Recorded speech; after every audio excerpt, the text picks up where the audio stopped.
Pair of linear equation in two variable का ये second video है। इस पर्टिकुलर जो वीडियो है उसमें हम पढ़ेंगे कि कोएफिशिएंट्स को कंपेयर करते हुए हमें ये बताना है कि जो मेरी लाइंस बनेंगी, जो ग्राफिकल रिप्रेजेंटेशन होगा, क्या वो इंटरसेक्टिंग होगा, पैरेलल होगा या कोइंसिडेंट होगा। इंटरसेक्ट, पैरेलल या फिर कोइंसिडेंट, तीनों सॉल्यूशन बनते हैं मेरे। तो सबसे पहले मैं अगर इक्वेशन नंबर वन, जो मेरा क्वेश्चन नंबर वन है, उस पे आऊँ, तो वो क्या है, 5x minus 4y plus 8 equals to 0। और सेकेंड इक्वेशन है 7x plus 6y minus 9 equals to 0। पहले इक्वेशन से मुझे a1 की वैल्यू कितनी मिली, 5। जो मेरी b1 की वैल्यू है वो है कितनी, -4। जो मेरी c1 की वैल्यू है वो कितनी है, वो है 8। यहाँ से मुझे a2 की वैल्यू मिलेगी, क्या है वो, 7 है। जो मेरी b2 की वैल्यू है वो कितनी है, वो 6 है। और जो मेरी c2 की वैल्यू है वो देखने को मिलती है मुझे -9।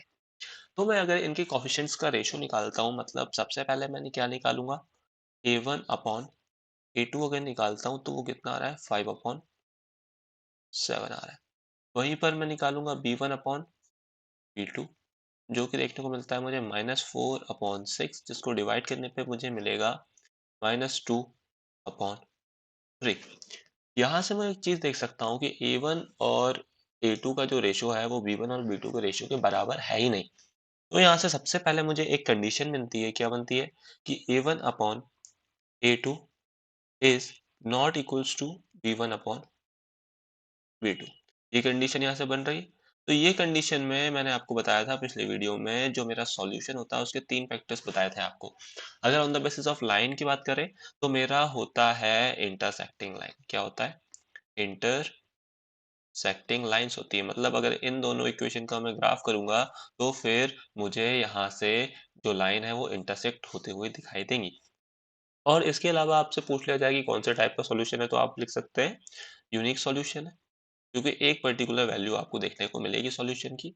और जो तीसरी बात थी कि कंसिस्टेंट है या फिर इनकंसिस्टेंट सॉल्यूशन है, तो फिर आपको कंसिस्टेंट सॉल्यूशन देखने को मिलता है। कौन सा सॉल्यूशन, कंसिस्टेंट सॉल्यूशन आपको देखने को मिलेगा। जो मेरा सेकंड क्वेश्चन है उसको आते हुए मैं बढ़ूंगा कि जो सेकंड की इक्वेशन है वो लिख लेता हूँ। सबसे पहले जो सेकंड की इक्वेशन है वो लिख लेते हैं। क्या है भाई इक्वेशन, इक्वेशन है 9x plus 3y plus 12 equals to 0 and 18x plus 6y plus 24 equals to 0। यहाँ से मैं a1 a2 a3 की वैल्यू निकाल लेता हूँ। a1 की वैल्यू आई मेरे पास 9, a2 सॉरी b1 की वैल्यू मेरे पास थी 3 और c1 की वैल्यू मुझे मिली 12। यहीं से a2 की वैल्यू मुझे मिली 18, b2 6 और c2 24।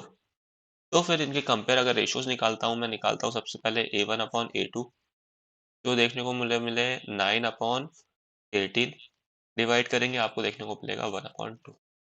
सेकेंड आते हैं b1 अपॉन b2 निकाल लेता हूँ।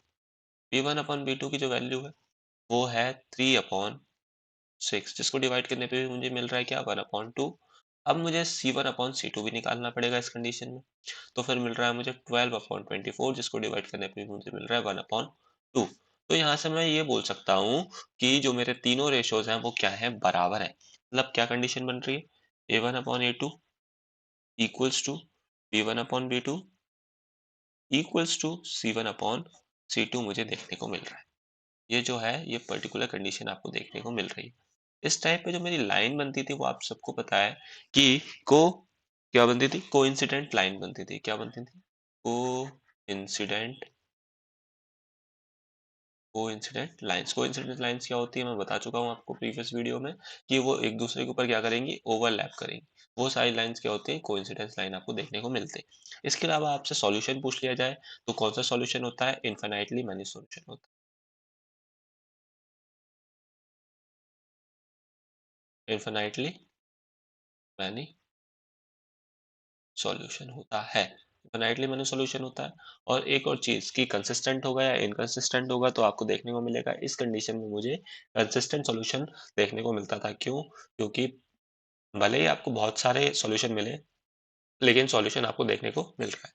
इसलिए कौन सा, कंसिस्टेंट सॉल्यूशन आपको देखने को मिलता था। अब मेरे पास जो थर्ड क्वेश्चन आता है उसका इक्वेशन में लिख लेता हूँ अपने सामने। जो मेरा थर्ड क्वेश्चन है उसकी इक्वेशन है 6x minus 3y plus 10 equals to 0 और वहीं से है 2x minus y plus 9 equals to 0। a1 a2 a3 निकालेंगे। a1 की वैल्यू क्या आएगी 6 आएगी, b1 की वैल्यू क्या आएगी -3 आएगी और c1 की वैल्यू कितनी आएगी 10 आएगी। वहीं से a2 की वैल्यू कितनी आई 2, b2 की वैल्यू कितनी आई -1 और c2 की वैल्यू कितनी आई 9। कंपेयर करेंगे रेशियोज को, a1 अपॉन a2 निकालो, क्या आया 6 अपॉन 2 आया। क्या देखने को मिला, डिवाइड करेंगे हमारे पास 3 मिलेगा, 3 अपॉन 1।